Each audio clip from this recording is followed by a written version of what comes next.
Put in your earbuds, pour a cup of tea, or put on your work gloves. It's time for another episode of the No-Till Flowers podcast. As always, I'm your ever-curious host, Jennie Love.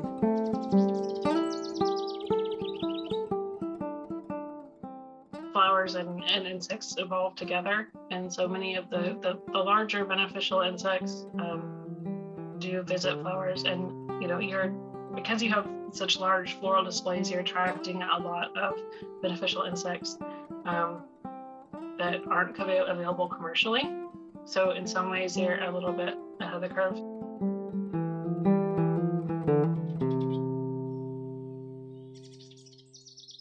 Today, I'm joined by Margaret Parks from Evergreen Growers Supply. Her official job title there is Director of Operations and Technical Support, which sounds super, super fancy. But basically, from what I could tell with my brief interactions with Margaret, is that she's just a big nerd like the rest of us. And she knows her stuff about beneficial insects and basically IPM in general. And for those who don't know what IPM means, it stands for Integrated Pest Management.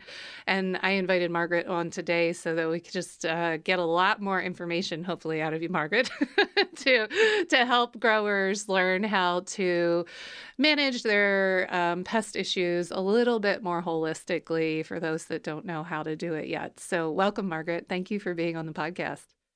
Thank you for inviting me. I'm excited to be here.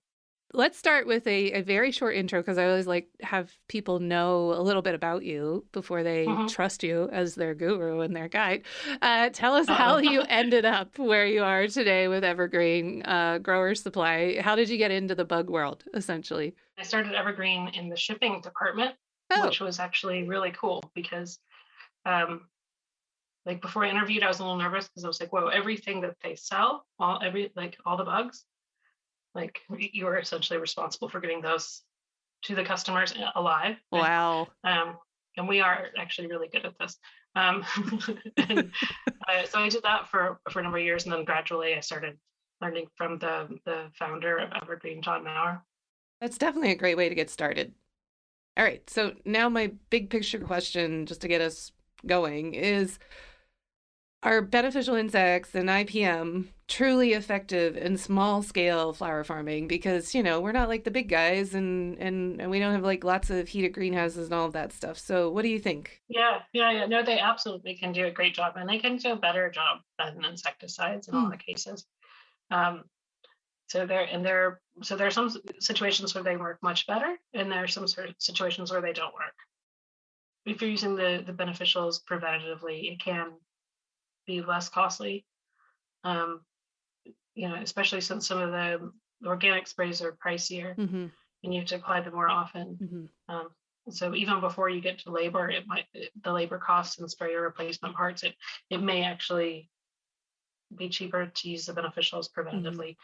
The sprays aren't working anymore. So, okay. And that's one of the reasons that people from all crops want to try beneficials, is because they're tired of resistance. Yeah, well, that's the thing. Yeah. The more insecticides you spray, the more resistance that builds up over time, regardless of whether it's chemical or a more natural approach to it. So and that's actually one of the reasons that, one of the biggest arguments for beneficials in my book is I'm actually not totally anti-pesticide, but I just think about, I grew up in an area of the country where people used to die of malaria, and I never got it, in part because of pesticides, which had a lot of ecological fallout. And today we would definitely go about it differently, but it also saved a lot of lives. Right. So we can think about pesticides as a tool in the toolbox, but kind of, if you move them further down the list, towards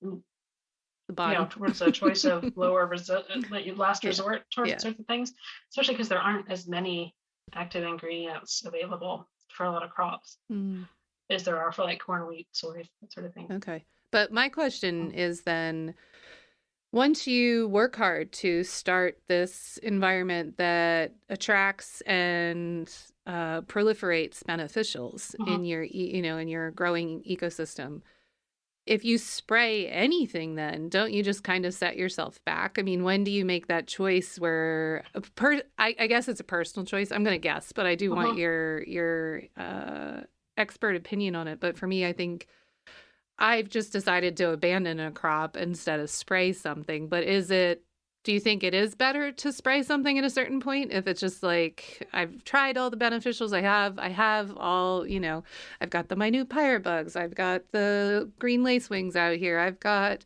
all the different good guys. But now I've got this like Mhm. insane infestation of, we'll just say spider mites since we keep picking on them. Mhm. And now I'm going to blast them. Is it okay to do that, or do you really hurt yourself ultimately? Well, I guess the first thing would be like to decide like, okay, if you spray, is it actually going to save the crop? Hmm. Because if the spider mites have gotten past the beneficials and things happen in life and one gets behind on the scouting Mm-hmm. um, and things like overhead watering weren't used to help improve the environment for the dahlias, then um, yeah, you'd have to think about like if it is it really gonna fix the problem? Mm-hmm. It's one spray is probably not going to kill most of the spider mites, a lot of them, but Mm-hmm. not enough to make them go away. Certainly Mm-hmm. not forever. Um, so and then it is a personal choice. I mean, I definitely know growers who would do it and growers who wouldn't, Mm-hmm. even if they knew it was going to turn it around. One of my questions that I had was, when we release beneficial insects, do they need to be specific to our region? Like, we shouldn't necessarily just be bringing in bugs from anywhere and everywhere. And then also coupled with Hmm. that is like a concern I just had, which I think you just answered, but that releasing beneficials could somehow lopside the ecosystem at our farms. Like, we could put things out of Yeah. balance, because as regenerative farmers, we're always striving for balance. But if we release Mhm. 5,000 mites that would not normally be there, did we just screw everything up? Like, what do we have to worry about that? So there's a lot of arguments in both columns. The the biggest one is that they've been here for a while, but Okay. for the ones that are commercially available, they're reared in insectaries where their health is monitored, so they're not um, bringing diseases to native insect populations. And that is one of the concerns with ladybugs, which are often wild captured and Mm-hmm. can carry diseases that can affect native and other introduced beneficial insects. Because we think of pests as being introduced, but there are a lot of beneficials that were accidentally introduced as well. Mm. Um, the I think it's always a good idea to encourage what you already have, though. Okay. So not necessarily, um, rely only on commercially produced critters, but also encourage the populations you already have. And especially, and it's easiest to maybe start with the ones that aren't available commercially, like surf-fed flies in the U.S. Certainly, if you have the little red whirly mite, the anistis, the Canadian growers can get those. We can't get those in the U.S. yet. Hopefully, in a few years. The Some of the beetles that you might see on flowers that are eating aphids, those aren't commercially available. Um, and Aureus, the minute pirate bug, Oh, yeah. Mm-hmm. um, that one. I mean, I think we tend to notice that one because if we're out in the field in the middle of the day, sometimes those guys get a little feisty Yeah, and they are. They can poke at you. Yeah. yeah, and they kind of taste your arm. Yeah. Mm-hmm. And so that's an easy one to scout for. You just Okay. go out when it's Yeah. hot, and they'll Yeah. find you. Yeah. And so you can encourage what you have, and then if you need supplemental releases for those, it may not be the same Aureus species. So definitely, if you have a native Aureus that shows up, Mm. and I've seen large nurseries that are kind of more conventional ornamental growers who've Mm-hmm. had Aureus just show up Hmm. and do a fantastic job on their thrips. For a rose grower, which is pretty amazing. That They is. didn't release those Aureus, Yeah. but they're managing their pests, both insect and mite pests and diseases, which diseases are a big problem in roses. Mm-hmm. Um, Keeping in mind that they need to preserve their beneficials. Right. and that's worked out really well for them. And I think Yeah. it's saved them a lot of money. Okay.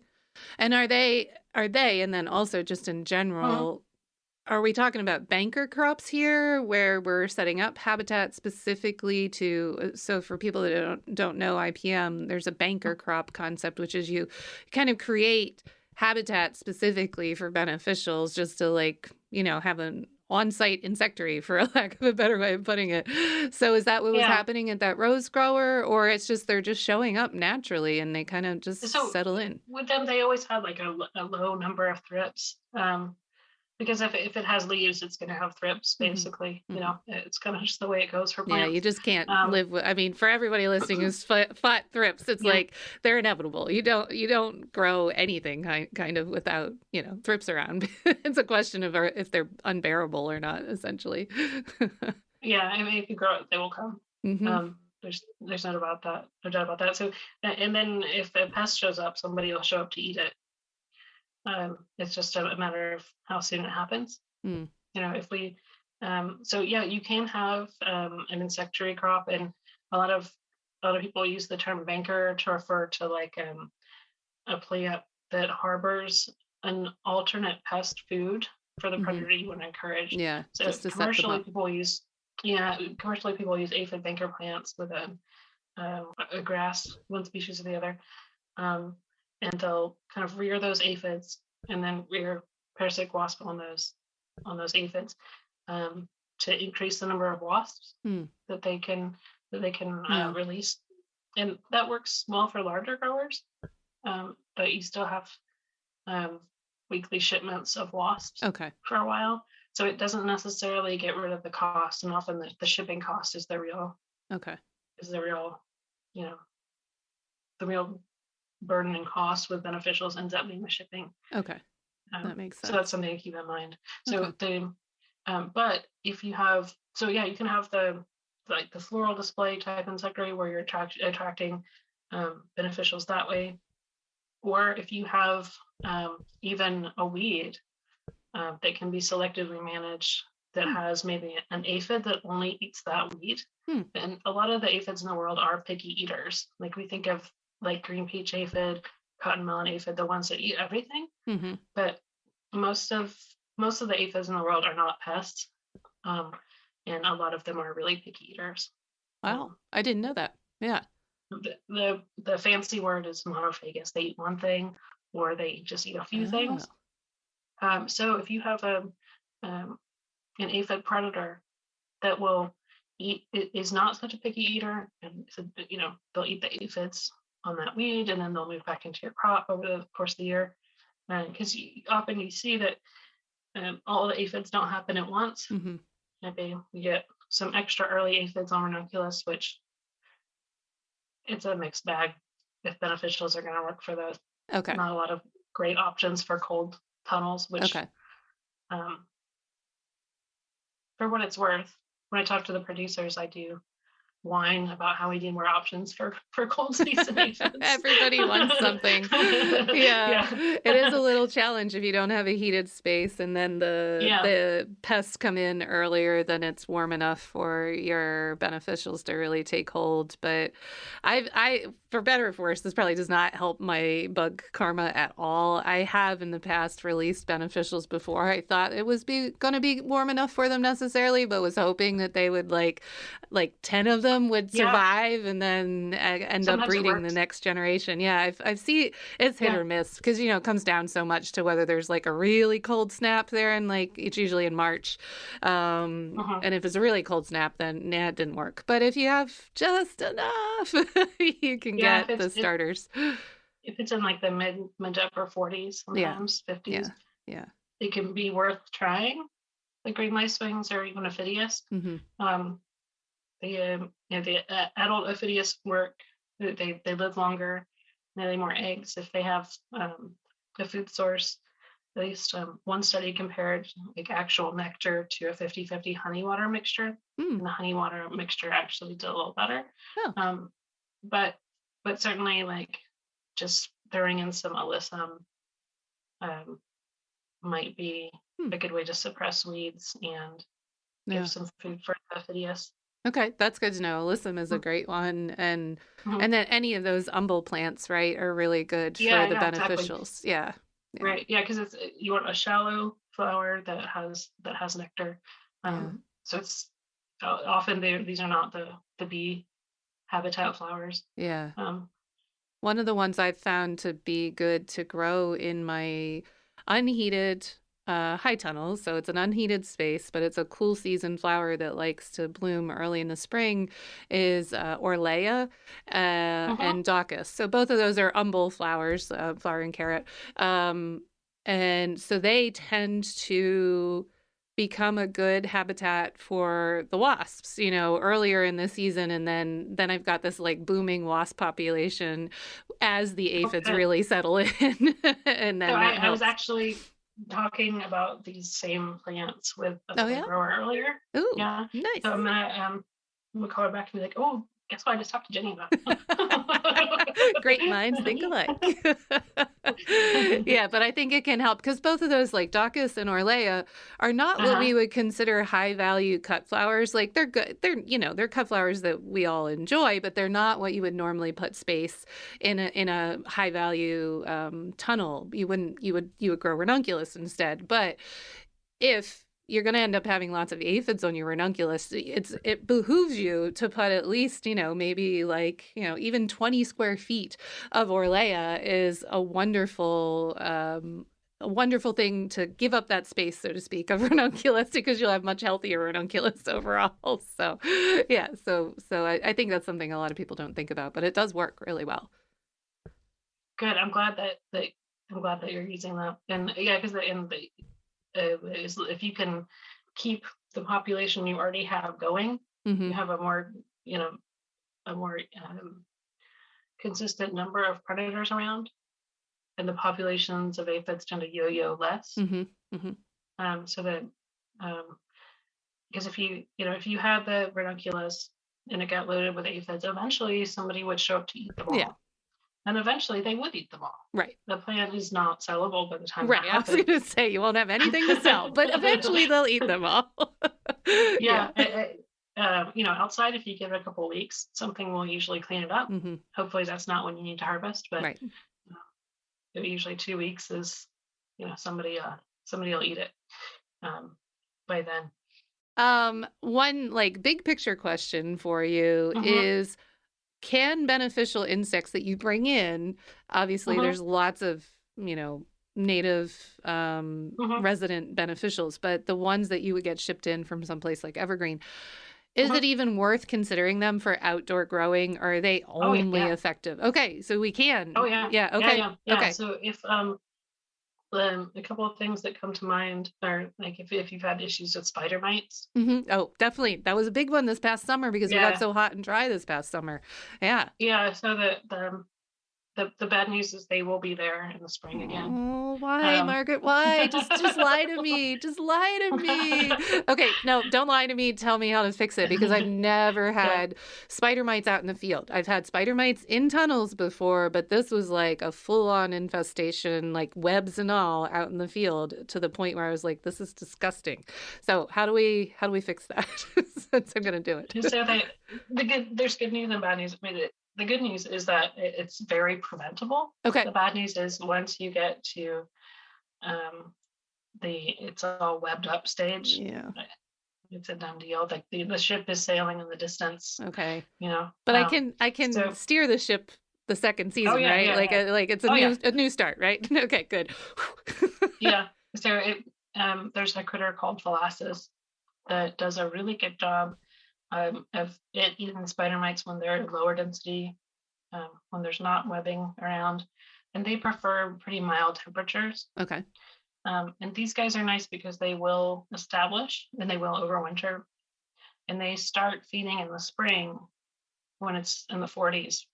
About Nice. when the spider mites wake up, if not a little bit before, Okay. they can eat pollen and other small food items. Okay. So they do establish. You don't need a lot of them. So if it's like a spider mite prone crop, the basic rate, the application rate we use is from strawberries, about Okay. 10,000 an acre. Okay. Oh, And yeah. that seems to work for just about anything. Yeah. Yeah. Even arborvitae. Oh, I know it's wow. not a forest crop, but that rate seems to work there as well. Um, the other critter to think about in conjunction with the phallacis is one called Stratiolaelaps. The old name is Hypoaspis, and that's soil mite. Can we And back up a second? Can you yeah, spell yeah, both of those? yeah, Okay, yeah. go fire away. The Phallacis and then the Strauss, whatever it was, the Okay. second one. Yeah, I can send you the names too. Okay, and we'll put these in the show notes. But for people listening who Yeah, are yeah. like, "What is that word exactly?" So is it like PHI? Like just a general? Yeah.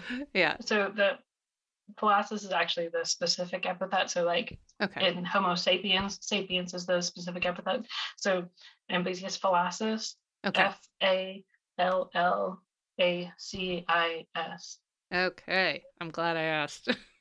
And and on our website you can just put in phallacis, and the insect trays that produce phallacis, um, or if you're looking for extension documents that talk more Okay. about it, you could just type in spider mites phallacis and then cite::edu to just get the university results. Okay. Um, Great. and uh, I recommend that too. It's like just weed out the people who are selling stuff, and try to look through the rest of the information. Okay. You know, because we saw it, of course, we say it's awesome. It is, but that's beside the point. Yeah, and it's good to see the Yeah, yeah, research too, to like see yeah, the yeah, yeah. documentation, I guess is the best way of putting it. Yeah.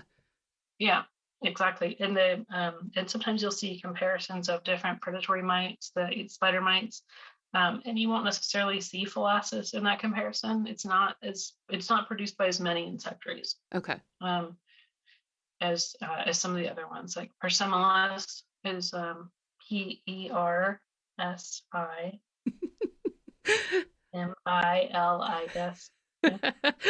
I was always out. we don't have to spell every one of them, but I No, just that's right. wanted to make sure. Yeah, I'm yeah. sure everybody's going to be like, Mhm. "Wait, what was that for spider mites?" That's like such a, Yeah, yeah. one that's such a big deal in flower production. So, yeah. Yeah, and phallacis, if it's a crop that could get spider mites, Mhm. the time to put the phallacis on there is when it has a couple true leaves, Okay. or when you transplant it, Okay. or right before, like if you're holding it in the greenhouse for a few days, you can apply it then.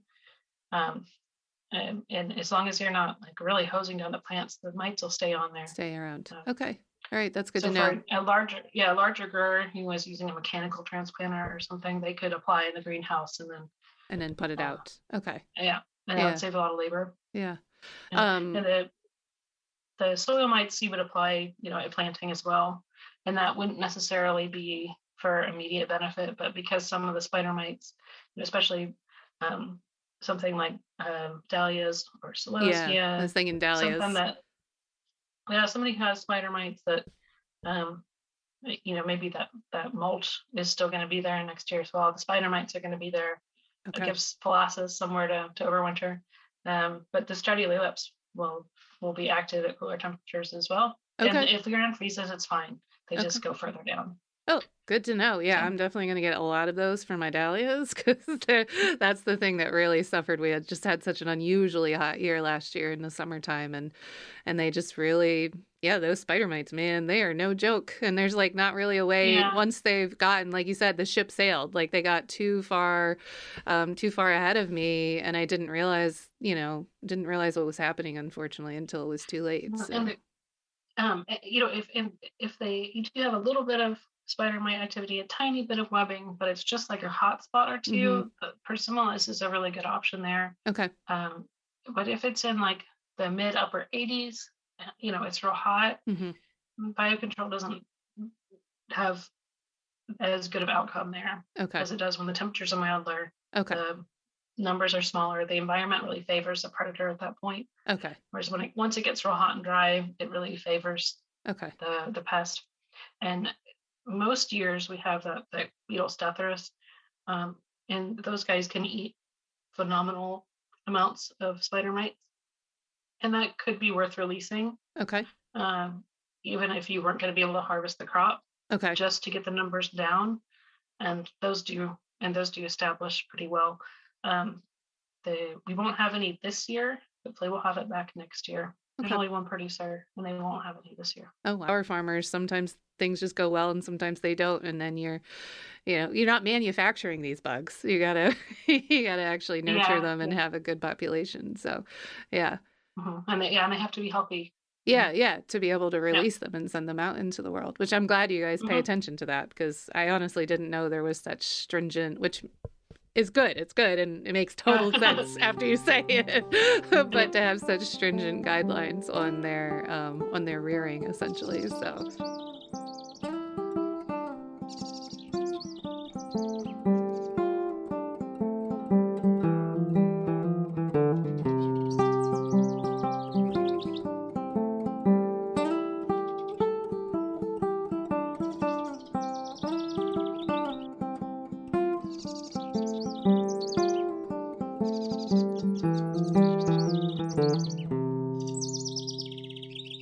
okay, so we talked about spider mites, and I'm very excited about hmm that. And I have a lot of other specific questions for you about specific pests. But before we hmm do that, I want to touch on the idea of scouting and how helpful, Oh because yeah. I scout my houses, but I don't hmm scout that much in the field.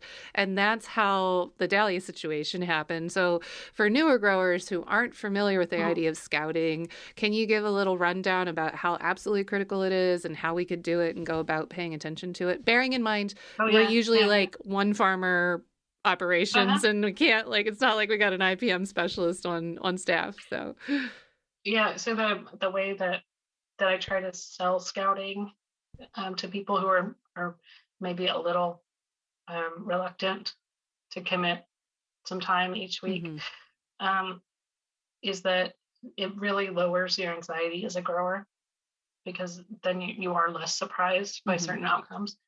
Um, and it gives you more time to maybe put in a real quick crop if like the dahlias are going south fast, something like that. Um, but basically, you're just checking the crop in a systematic way at a fixed time interval. So the same day each week. There are really extensive guides for scouting corn and soybeans and the large acreage crops that tell you, like, oh, if you see this many aphids per leaf, then you need to do this.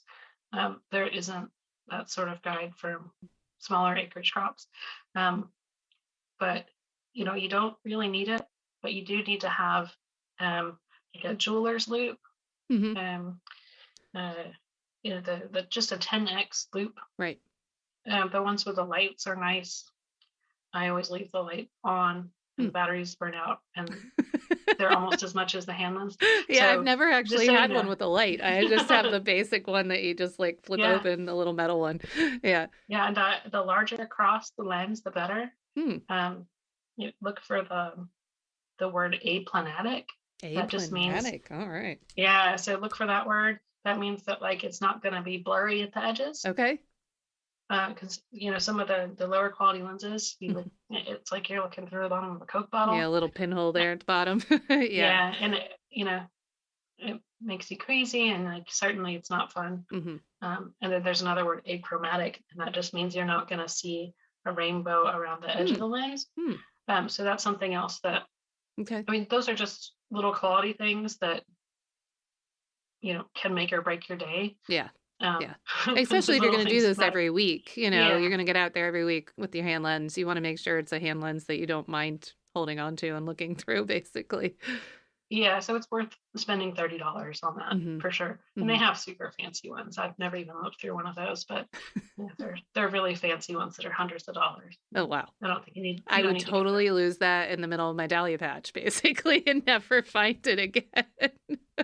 I have one on my desk somewhere that I've Yeah. actually held on to for 6 years, and Wow. yeah, it actually, Congratulations. Yeah. I know, I don't know how it happened, but probably because I lost it in the Yeah. desk drawer. Oh. But anyway, so that you need that and a clipboard, Hmm. um, and a pen tied to a string tied to the clipboard. Um, and the clipboard is nice because you do want to make some notes about what you saw and numbers of what you saw, and not just looking at bugs, but usually the one way to start is to, if you're on the edge of the field or just going into the greenhouse, just looking at the big picture view of what's going on. Hmm. Um, is there any noticeable change in the size or condition of the crop down the row? Mm. Because sometimes you do see that irrigation line is clogged, Hmm. and the last 20% of the row is about dead. Yep. And that happened overnight. Yeah. So, but maybe you could catch that sooner Yeah, next time. definitely. So leaky irrigation lines, which could be more of a problem than just losing the water.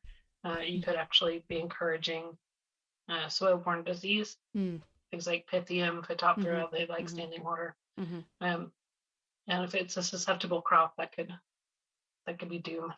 Yeah. So just look at the crop overall, and then pick a different path through the greenhouse or field each week, and just write what you see, Mm. and pick a small number of plants to start from the ground, and look at the stem, bottom of some leaves. If it's a crop that is prone to mites, I'd look at through the handlens, even if you don't think you need to, Mm. because sometimes you can find the spider mites before you see any damage. Mm. And sometimes it can vary by variety. Some crops, some varieties are a lot more tolerant of pests than others, Yeah. and they can support, several mites per leaf and not show any damage. Whereas Right. like Wimpy strain number 2, it gets a spider mite and like half the leaf is white.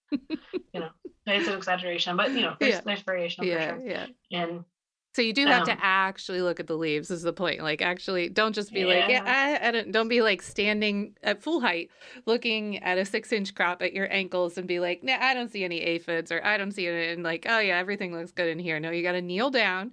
You got to actually like hold a leaf, carefully and kind of handle that plant and look around it and give it a close yeah. inspection. Yeah. And don't forget the stem. It's so easy to never Mm. look at the stem. I Mm. think power growers probably have a lot to their advantage because you are Yeah. looking at the stem quality. Yeah. Um, Yeah. but I have a great picture. Whenever I give a PowerPoint, I try to get it in there somewhere of this nice cherry tree. Mm. I'm pretty sure it's not there. It was near our state capitol here. Mm. And on the sidewalk side, it looked fantastic. But if you walk around to the back side of the tree, Mhm. there is no bark. It's clearly diseased. Oh my gosh. But if you only ever looked at one side, Right. you would miss it.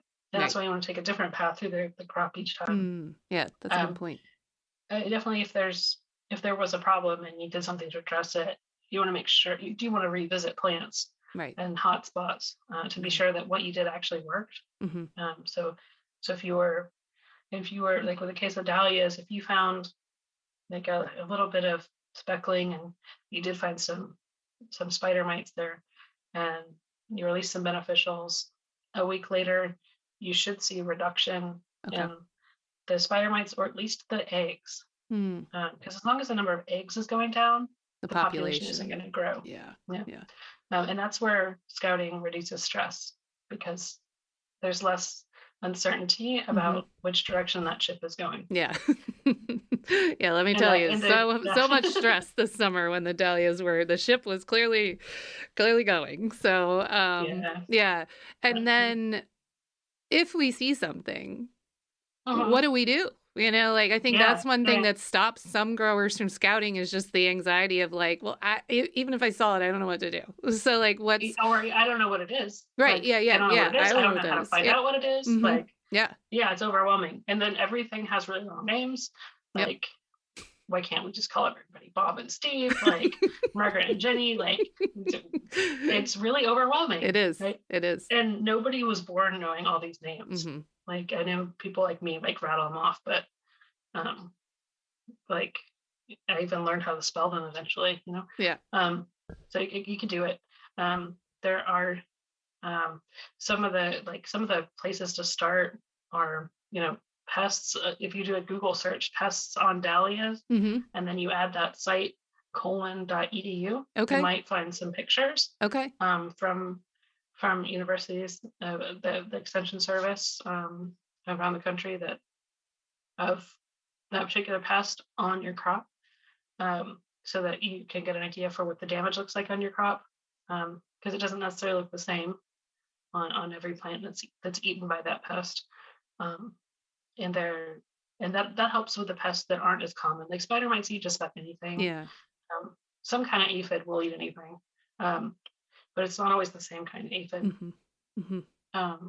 And things like fungus gnats, if it's a seedling, yeah, fungus gnat larvae will probably eat it Right. if you don't do anything to stop it. Yeah. So there are the common pests, and there are some really good websites. UMass Amherst has one Okay.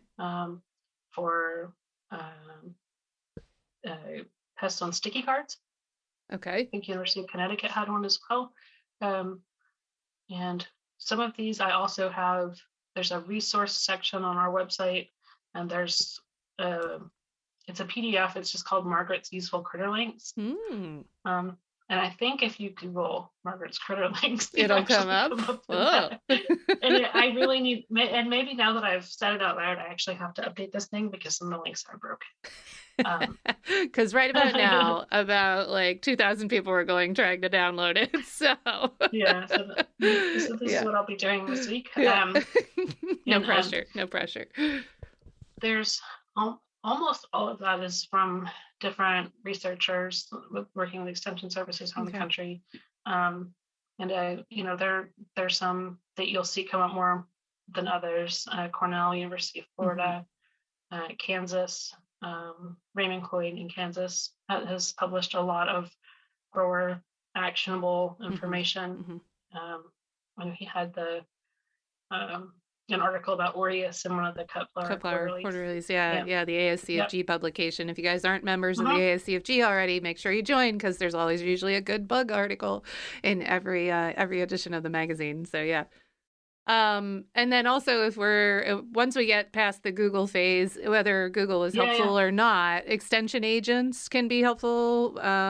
Should people reach out to you guys, like to a company like Evergreen or another IPM company, or is that like a last resort? Like, do you like it when people are like, yo, hey, here's a picture of this thing I found? At what stage should we call you? People do send us pictures. Yeah. And that's fine. The interesting thing is sometimes, the picture, something to always keep in the back of your mind is that just because you're seeing a bug next to some damage doesn't mean that the bug did it. There you go. Bingo. Yeah.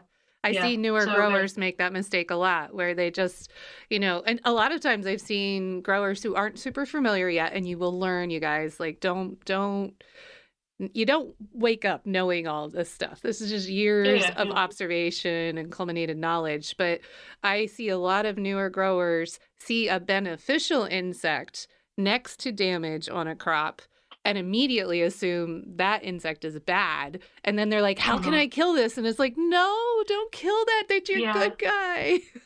So you have to make sure. Yeah, exactly. And I'm glad you brought that up, because it usually at some point during each summer, early summer, when the ladybugs that have shown up on their own, when that's a different situation than releasing them, they do a great job when they show up on their own. But I usually get a picture of a ladybug pupa that's been bisected, we'll call it, by pruners. And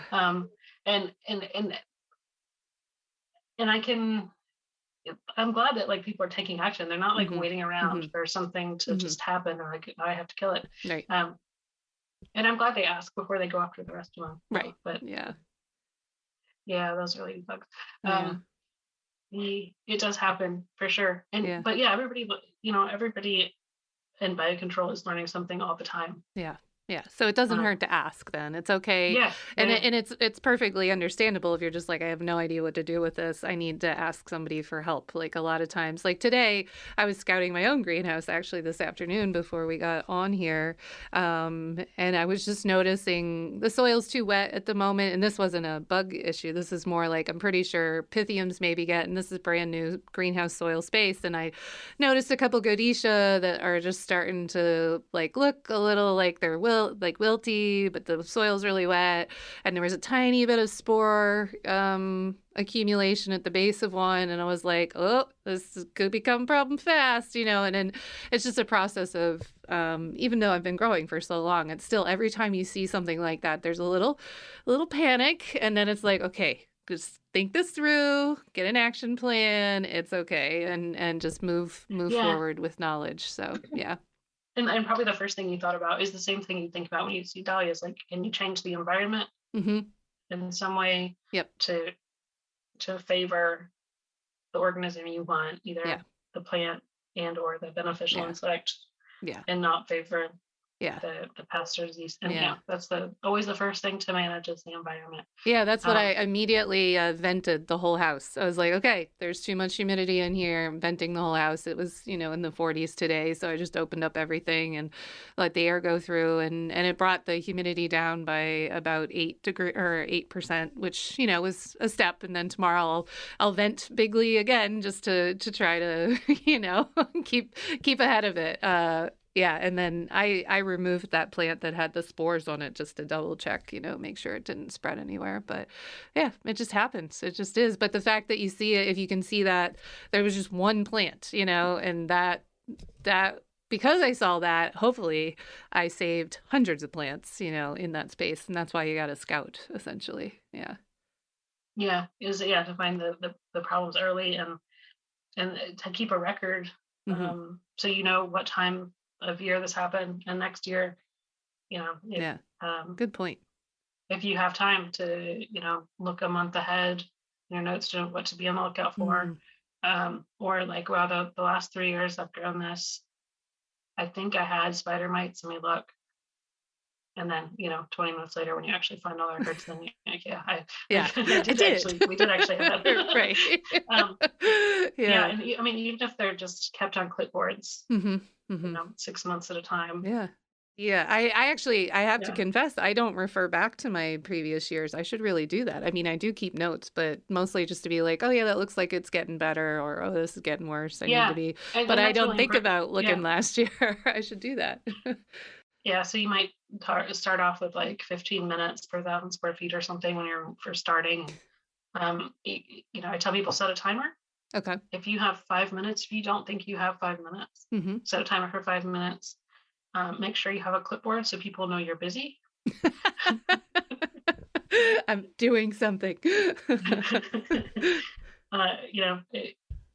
you want to make sure people know you're busy when you are busy. And that is the time where you really don't want to be interrupted. And stick with that. And if you get through a season, you're finding there's benefits, then probably you'll find that you've missed something, and you might need to increase to 10 minutes or something. But you need to have that regular checking going on. So you find a pest, and evaluate the environment, and then consider, like, just because you want to do biocontrol doesn't mean it's a good time to start. Okay, tell us more. Tease that part. So I would always recommend, if there's a crop that's challenging, or a certain house that's challenging, like maybe it's where you're germinating seeds, maybe that's the challenging location, or where you're growing things on before you transplant for the transplants you're not buying in.